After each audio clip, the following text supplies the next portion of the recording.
Manggagamit ho yan. Gagamit sila ng tao para manakit. Gagamit sila ng mga tao para sila yung gumalaw para sa kanila. Pero sabihin mong sila itself ang gagawin, hindi na gagawin. Kaya sa inyo, na akala nyo kakampi nyo yan, kasi ginagamit kayo, collateral damage lang kayo. Look what happened. Di ba ang dami lang tinanggal ngayon sa mga trabahador nila dyan sa gobyerno? Nagki-cleaning daw sila kasi feeling nila yung loyalty, naglo-loyalty check sila. So, lahat ho kayo disposable. Lahat ho kayo itatapon. Alam niyo ho, nung lumabas ho ako at nagsalita ako, at nagdesisyon ako magsalita against sa ating presidente sa kanilang ginagawa or vision nila sa paggamit ng droga. Lahat ho, alam ko na may mangyayari sa akin. Alam ko na meron hong pwedeng pumatay sa akin. Alam ko na malalagay sa alanganin ang pamilya ko. At alam ko marami ako kaibigan na mawawala. At nangyari ho. Pero pinili ko pa rin pong magpatuloy kasi yun lang ho yung kaya kong ibigay para tumatanda na rin ho ako. And ang hirap din ho sa sitwasyon ko kasi both my parents namatay na ho. Wala akong magulang. And I have 5 kids, 4 na babae. At matitino, matatalino, mababait. I'm so proud of them. And eto lang yun. Yun, katulad nila, Crisette, kami lahat dito. Wala ko kaming inihingi.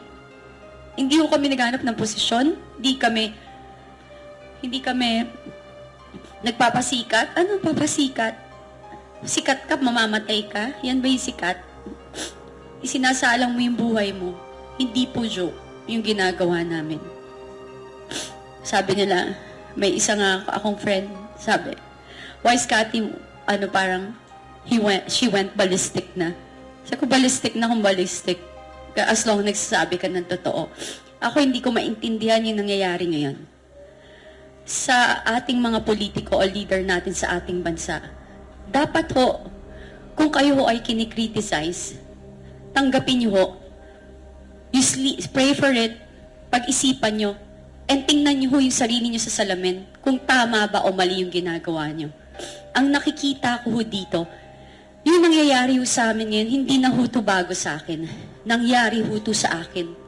Simula 2021 hanggang ngayon, yung pagbubuli ng tuloy-tuloy.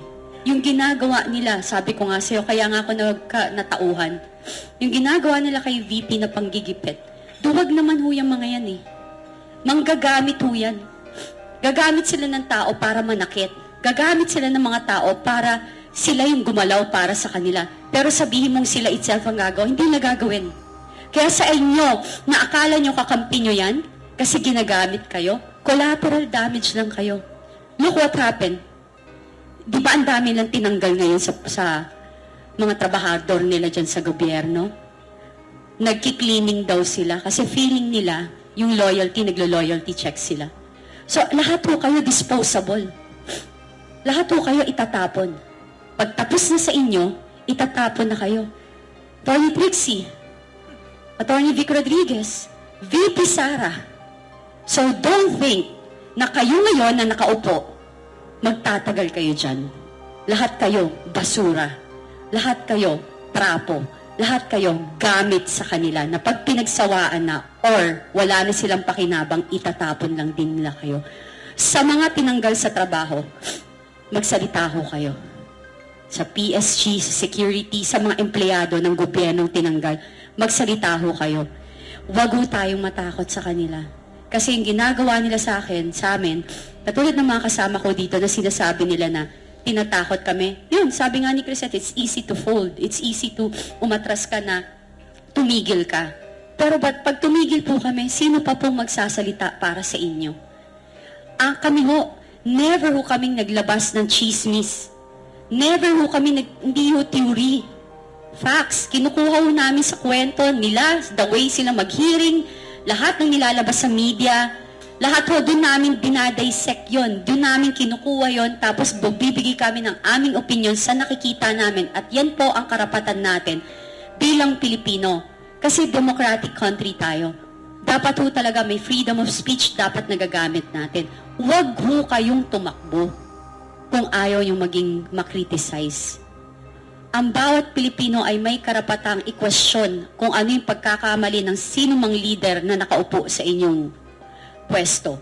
Ngayon, sorry, talaga. Ngayon po, wag na lang ho kayong tumakbo. Ngayon sa darating pong eleksyon, ang mamamayang Pilipino, tayo po ang bida. Bumoto po kayo ng tama. Tanggalin niyo ho ang mga congressman na walang prinsipyo at natakot na mawalan ng pondo kasi sabi na, napilitan kami. Kasi mawawalan kami ng budget. Ano ba mas importante? Pera o mamamayang Pilipino? Do you think that the Filipino people will never understand your situation, yung sitwasyon nyo, na iniipit kayo? Mas mamahalin mo kayo. Kasi principled kayo. Kasi may integridad kayo. Pero mas pinili nyo na kung ano yung mapapakinabangan nyo more than, tsaka yung posisyon nyo more than sa mamamayang Pilipino. Yun lang po. Kaya dapat po, iboto natin, palitan nyo na ho yung mga congressman dyan na bumoto. So magalit na kayo. Kasi yung katotohanan eh.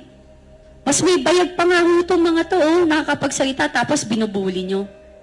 Magpakalalaki kayo at matuto kayong gumayang. Women's Month ngayon, may nagsalita, sabi ni Martin, suportahan ng kababaihan. Martin, naging kaibigan kita minsan. Hindi ko in-expect na magiging ganyang kakasama. May asawa ka. Buhay pa ba nanay mo, hindi ko alam. Pero eto lahat kami, mga babae, ina. Hindi ako naniniwala sa sinasabi mo. So, kasi eto ginagawa mo sa amin eh. Magpakalalaki kayo at matuto kayong gumalang at panindigan nyo yung pagiging politician nyo na ang inyong layunin is para sa ikabubuti ng ating bansa at mamayang Pilipino. Maraming salamat po.